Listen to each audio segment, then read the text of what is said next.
Enzo Recto, kalaban ang katiwalian at kasinungalingan, kakampi sa katotohanan at kabutihan. Madam Chair, mahalaga kasi itong audit findings na ito kasi may kinalaman ito sa napakalaking pondo, 47 billion. At siguro naman, hindi lang isang member ng DOH ang involved dito. Actually, 11 to, no, Madam Chair. So, kung bubusisiin ko to isa-isa, tatanungin ko kung ano yung mga naging process, bakit nagkaroon ng ganito.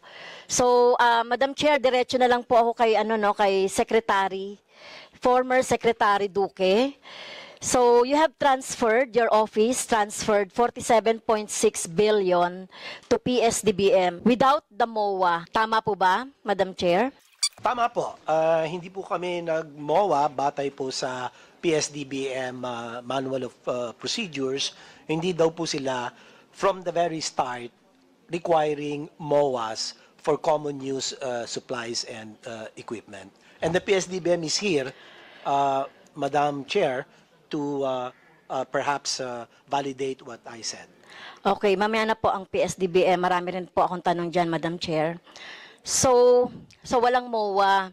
So, ibig niyo sabihin, ipinagkatiwala niyo na lang po itong 47.6 billion sa PSDBM, walang terms of preference between parties, including yung mga technical specifications or quality standards ng mga items to be procured, delivered, or schedule and remedies in case of default.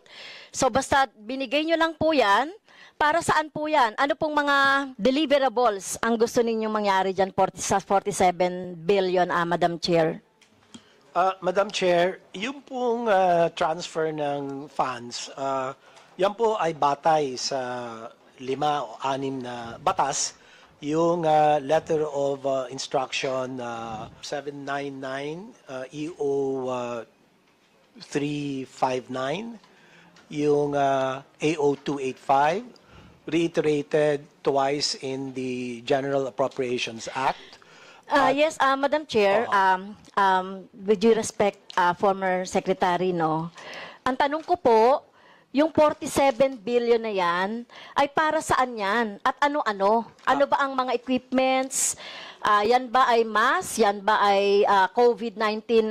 Ano man yung pangangailangan yan? So, wag po niyo po akong bigyan ng mga batas-batas na may kinalaman doon sa legality ng transfer. Ang tanong ko po ay, kung ano po, saan niyo po gagamitin yan o bakit ibinigay nyo ng buong buo. Sa PSDBM, wala man lang kayong MOA, wala man lang kayong nilagay na ano bang mga items ang kailangan ninyo, yung mga terms and condition, etc. Kasi alam ko po may mga standard din, kahit na yung mask, kahit na yung face shield, kahit na COVID-19 vaccine, di ba? Meron dapat yan. So, wala lang, binigay nyo lang dahil may ganyang pong may mga sinasabi kayong batas po. At ang isa pa po, ito ay inauthorize ni former President Duterte. Tama?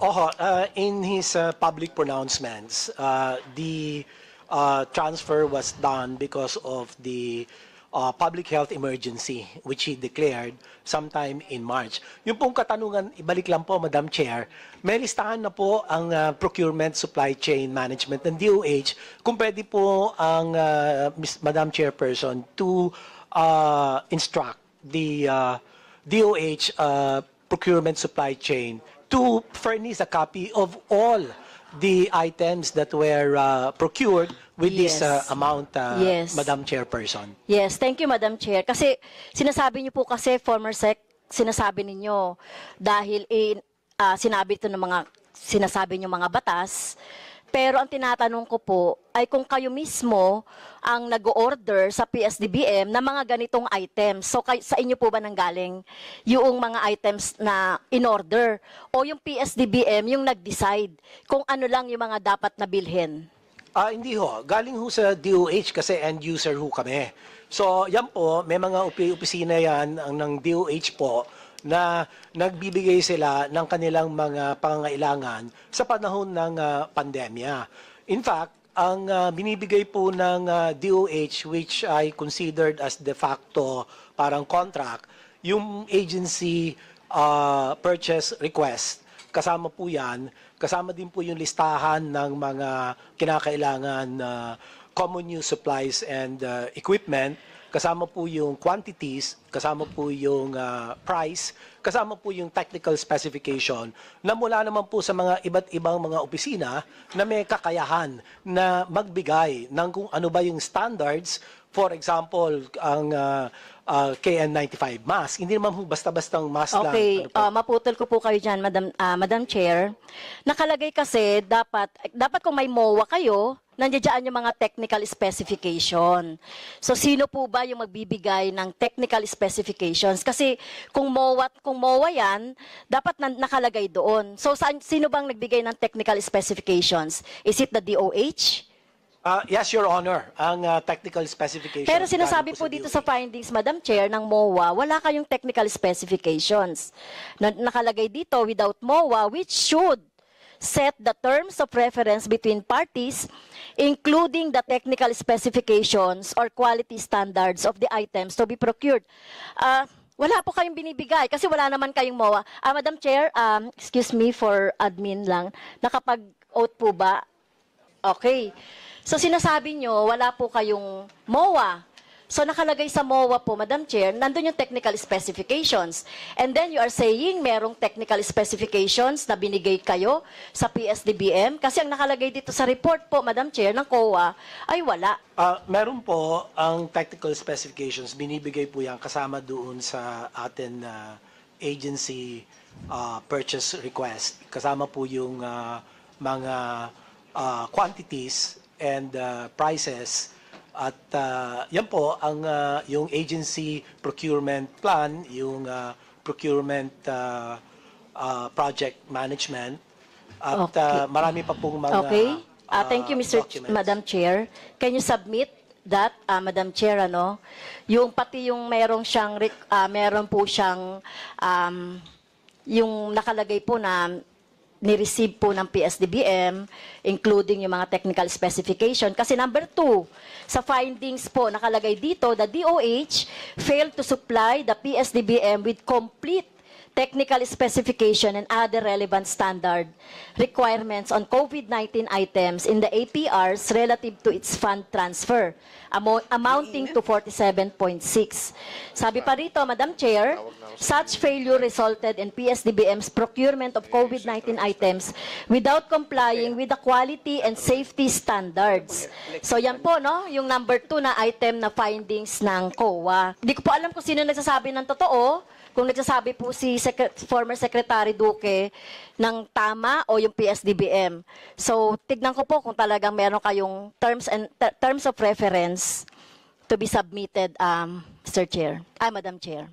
Nakalagay din dito, Madam Chair, the DOH did not appropriately exercise admin control in ensuring the availability of PPEs and other medical supplies and suitable warehouse facilities for the items. Okay? Hindi po kayo nagmo-monitor mga delivery, okay, na galing sa Pharmally. Madam Chair, so yun po yung mga ano dito, no? Mga findings dito. Did not monitor the liquidation of the fund transfer in the amount of 38 billion and 8 billion with the validity period set until June 30, 2021. Ano pong comment dito ng former Secretary Duque, Madam Chair?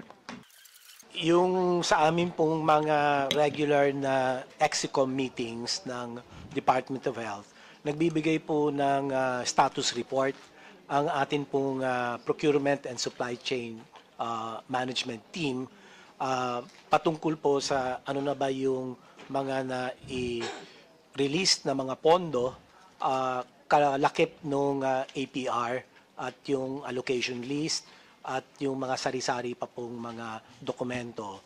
Ako po ay nakikiusap na kung pwede po yung procurement supply chain management ng DOH ay magbigay po ng mga dokumento patungkol po dito. At pangalawa po, meron pong sagot ang Department of Health dito sa consolidated comments and justifications doon po sa fraud audit na isinagawa ng COA. Ito po noong September 2020 21, Madam Chairman. But hindi ko pa ho natatanggap yung November na sinasabi ninyo nung 2023 kasi ako po ay nagtapos ng pagiging kalihim nung June 30, 2022. So, ang reference po ay ito, bibigyan ko po kayo ng kopya para po malinaw yung inisa-isa pong kasagutan ng Department of Health. In fact, kung hindi po ako nagkakamali, yung OIC ng DOH, si Yusek Vergere, ang lumagda doon sa kasagutan ng DOH. Inisa-isa po ang mga kasagutan doon sa fraud audit report ng COA. Bunyog, bunyog, halikan na kasama ka. Bunyog, kapag buklod ay may pag-asa. Luzon, Visayas, Mindanao, isa ang pananaw. Sa bagong Pilipinas ang bunyog isisigaw. Bunyog, bunyog, bunyog.